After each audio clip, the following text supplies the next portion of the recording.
Monique was, disciplined enough not to sing, and I wasn't going to sing tonight either, but the video maker got me in there anyway. So thank you very much, Elise. I pay tribute to my fellow honorees. Thank you to Jeff, who made that amazing video. I'm sure it will be a big hit with the rank and file members, especially the part with Jim Flaherty in it. And a big thank you to the Public Policy Forum under the masterful leadership of David Mitchell for this honor and for the breadth and diversity of your honorees tonight. I saw that Gord tried to claim the bankers were overrepresented. He claimed Monique as a banker. I would like to say the unionists are overrepresented. I'm going to claim Monique as a unionist because she represents collective power of cooperation. So there you go. That's what the PPF's all about, right, David?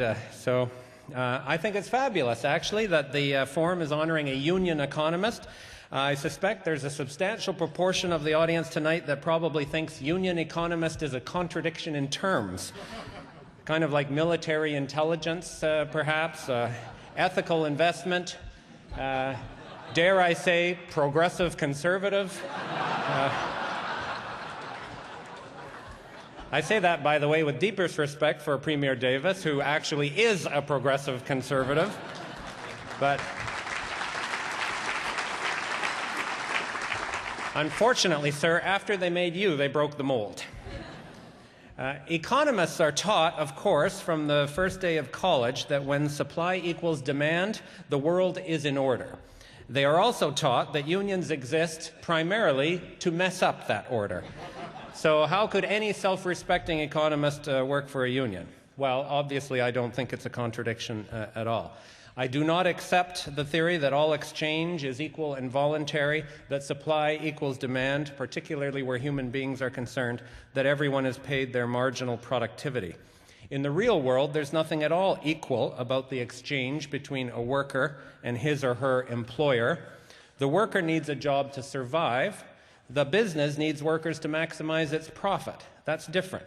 And as for any individual worker, the employer doesn't need them at all most times. They can be replaced, usually pretty easily.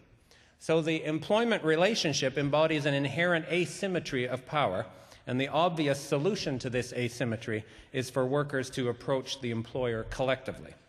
That's why unions are almost as old as capitalism. Because it didn't take long for workers to figure out how to even those odds. Unions were violently suppressed for centuries, finally legalized in the 1870s. And by the 1880s, business commentators and politicians were already saying things like this. You know, back in the 1870s, unions may have been necessary, but not anymore. This is the 1880s. Does that sound familiar? Now, I know I am the only thing standing between you and the liqueurs, so let me make 3 quick points about unions and public policy, speaking, of course, in the context of this current crusade against unions, which started in Wisconsin and seems to have wound its way up to Toronto's City Hall. My 3 points. Number 1, unions are just as important today as they were in the 1870s. Even in this so-called knowledge economy, because that fundamental economic asymmetry between workers and employers I just spoke of has not changed. Think of a modern, knowledge-intensive, high-tech industry, say wireless communications. What is it actually like to work there? Call centers, ubiquitous young salespeople, technicians working on contract, programmers who can be outsourced as easily as any factory worker, generally lousy pay, lousy benefits, no security. That won't change in wireless or any other high-tech industry until workers collectively find some capacity to demand a better deal from their employers. Point number 2, healthy unions are essential to the well-being of society in general, not just to union members. When workers lack collective power, employers capitalize on insecurity and desperation and successfully suppress wages. That's why real median family incomes in Canada are no higher today than a quarter century ago, when unionization began to decline. Opportunity becomes concentrated in a small proportion of the population who have wealth or unique skills or position. For the rest of society, however, there's no institutional foundation underlying their prosperity. The resulting stagnation and polarization of living standards, you saw some images in the video, is not just unfair. I argue it's profoundly destructive to health outcomes, to inclusion, to criminality, to social capital, to trust.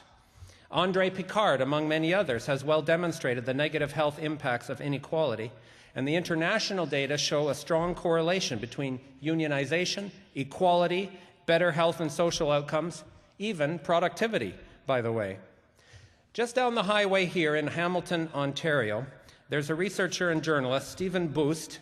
He has demonstrated a 21-year gap in life expectancy between the richest and poorest neighborhoods of the same city. 21 years of life, a generation, depending on what side of the tracks you live on. On the poor side of the tracks, life expectancy in Hamilton is no higher than it is in Pakistan. And Hamilton is not unique.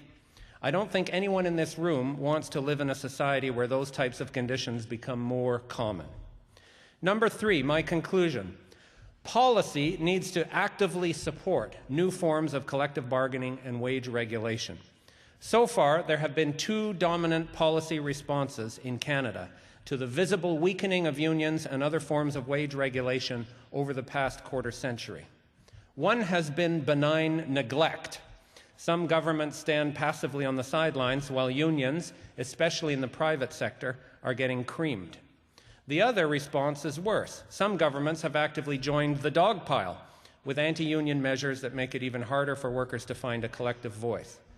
But historical and international experience shows collective bargaining only thrives when its core principles are actively supported by policy, whether that's compulsory works councils in Europe, union-friendly laws like the original Wagner Act, or the modern tripartism of successful export powerhouses like Brazil or Korea.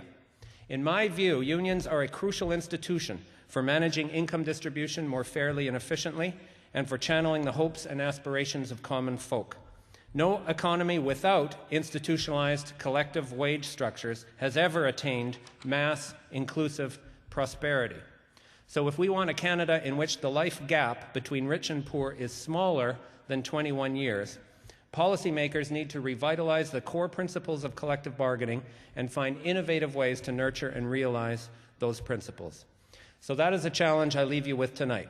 Let's work together, labor, government, and business, to build a model of wage determination and collective representation that's fair, inclusive, and sustainable, both economically and socially. Give me 1 more minute of time, David, for some very important thank yous. I thank the CAW. They have given me incredible freedom to play a broader role in public policy, not just as a union functionary. I dare say that I've had more impact on the world that way through the union than if I had become just another tenured left-wing academic. I thank the Canadian Centre for Policy Alternatives for publishing so much fine research, including my own, of course. I thank my editors at the Globe and Mail, John Stackhouse and Natasha Hassan, for their commitment to diversity of opinion. I thank my family who are here en masse tonight. A very special thank you to my true love and life partner, Professor Donna Baines, for sharing life's adventures, for your contributions to progressive research, and this year in particular, for living life with courage and integrity. Thank you all.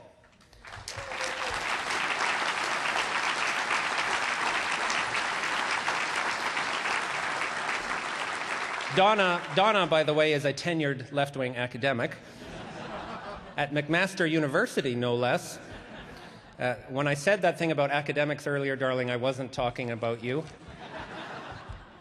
The labor movement would have no impact whatsoever on public policy were it not for thousands of rank-and-file activists and leaders who dedicate time and energy and hope, risk their livelihoods, and sometimes, in some parts of the world, their lives, for the ideals of fairness and security.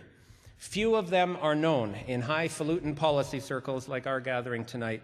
You never see them on Power in Politics, but they are the ones who deserve this award, not me. So I accept it in the name of all trade unionists fighting to build a better, fairer world. Solidarity forever, and thank you very much tonight for this award. Thank you.